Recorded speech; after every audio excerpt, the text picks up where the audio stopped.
आजकल देखने में आ रहा है कि वास्तु का दौर वास्तु काफी प्रचलित हो गया और नॉर्दर्न इंडिया में, और इसमें काफी गुरु एक्सपर्ट गोल्ड मेडलिस्ट आ गए हैं जो बहुत तरह के क्लेम करते हैं कि ऐसा भी होता है, ऐसा भी होता है। मैं तकरीबन पिछले 40 साल से इस सब्जेक्ट से जुड़ा हुआ हूं।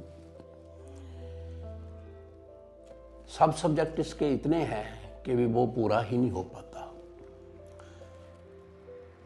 अगर मैं मैग्नेटिक फील्ड की बात करूं, फिजिक्स है, केमिस्ट्री है, इकोलॉजी है, ये सब आपको पढ़नी पड़ती है। ग्रेविटी की बात करें, इंजीनियरिंग की बात करें, क्योंकि इसका नाम वास्तु शिल्प कला शास्त्र है। शिल्प कला तो फिर इंजीनियरिंग में ही आ जाती है। और उसमें भी आगे चल के हम लोग अगर देखते हैं तो योग और संयोग का भी बात करते हैं, क्योंकि एस्ट्रोलॉजी चलती है आपकी गणित, फलित और साहित्य, और वास्तु चलता है योग और संयोग पे। उम्र निकल जाती है एक्सपर्ट बनने में।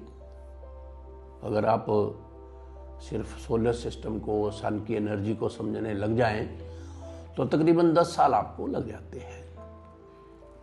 अल्ट्रावायलेट रेज हैं, इंफ्रारेड रेज हैं, गामा रेज हैं, अल्फा रेज, बीटा रेज, उसके बाद उसकी वेवलेंथ है, फ्रिक्वेंसी है, इन सब चीज़ों को समझने में टाइम लगता है। वास्तु शास्त्र जो है ये 5 तत्व की एनर्जी को बैलेंस करने के लिए, मानव कल्याण के लिए बना एक सब्जेक्ट है। इसमें 2 चीजें जो हैं, हवा और धूप का अहम एक रोल है, एक खास इंपॉर्टेंट रोल है कि भी सही स्थान से आपने धूप कहाँ से लेनी है, सही स्थान से आपने वायु कहाँ से लेनी है। अगर सही स्थान से वायु ना आए तो घर में और तरह की प्रॉब्लम्स हो जाती हैं। अगर आप सन एनर्जी को नहीं समझते, अगर धूप वाली विंडो कहीं और से ले ली या दरवाजा कहीं और से ले लिया, तब भी मुसीबत बन जाती है। तो आजकल जो ये नए प्रोडक्टिव गुरु आए हैं, एक्सपर्ट आए हैं, वो आपको प्रोडक्ट देके उसमें से धूप और हवा पैदा कर देते हैं। ये तो अचंभे वाली बात है कि प्रोडक्ट में से भी हवा और धूप निकल जाती है। इसी बात को लेके मैं ये वीडियो बना रहा हूं कि ये अच्छा नहीं लगा मेरे को। एक डॉक्टर बनने के लिए आपको 8 से 10 साल लगते हैं। उसके बाद आप प्रैक्टिस करते हो 10 साल, और 20 साल लग गए आपको डॉक्टर बनने के लिए। ये जो आरएमपी बन रहे हैं, 2 महीने का कोर्स कर लिया, वास्तु एक्सपर्ट बन गए, ये समाज के लिए कल्याणकारी नहीं है। क्योंकि ये लोगों समाज के लिए एक बुरी बात बन के, अगर यही सिस्टम चलता रहा तो तकरीबन 3 से 5 साल लगेंगे, वास्तु बदनाम होकर एक साइड लाइन में चला जाएगा। कोई भी आप काम करते हो, एक बीज बोया आपने, वो फिर पौधा बना, फिर वो पेड़ बना, फिर उसको ही आम लगता है, उसको भी टाइम लगता है। क्योंकि ये जो है ये हार्मोनी विद नेचर है, तो आप नेचर के अगेंस्ट नहीं जा सकते।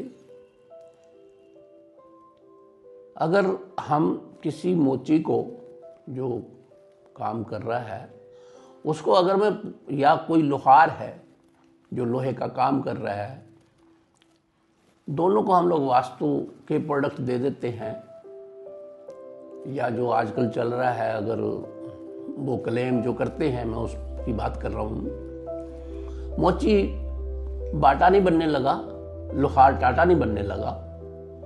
इतनी तो उसमें कोई बात है ही नहीं है। ये है कि भी अगर उसको वास्तु दे देते उसकी नैया ठीक चलती रहेगी, ये तो मैं क्लेम करता हूँ। लेकिन ये जो बात है कि भी उसको हम लोग टाटा बना देंगे या बाटा बना देंगे, ये बातें बिल्कुल मतलब गले के नीचे नहीं उतरती हैं। किसी भी चीज़ को टाइम लगता है। अगर मैं ऑनरेबल श्री अब्दुल कलाम जी की बात करूं, पहले तो कोई नहीं जानता था उनको। धीरे धीरे वो है तो वो दिमाग से, मन से, आत्मा से साइंटिस्ट थे, लेकिन उसको भी टाइम लगा के लोगों के सामने आने के लिए।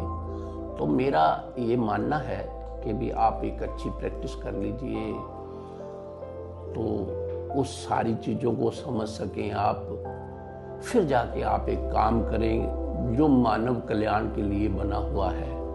अदरवाइज तो ऐसा जो हमारे ऋषि मुनियों ने या गुरुओं ने, जो हमारे रिसर्च स्कॉलर थे, उन्होंने जो एक साइंस तैयार की है जो मानव कल्याण के लिए बनी है, तो वो उसका रूप कुछ और हो जाएगा जो समाज की भलाई के लिए नहीं रहेगा।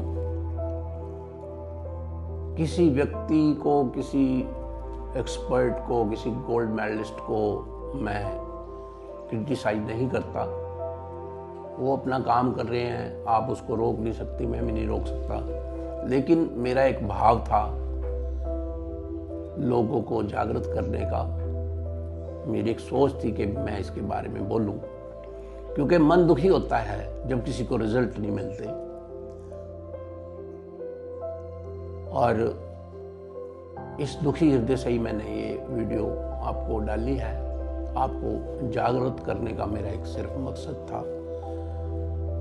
इसी के साथ ही नमस्कार।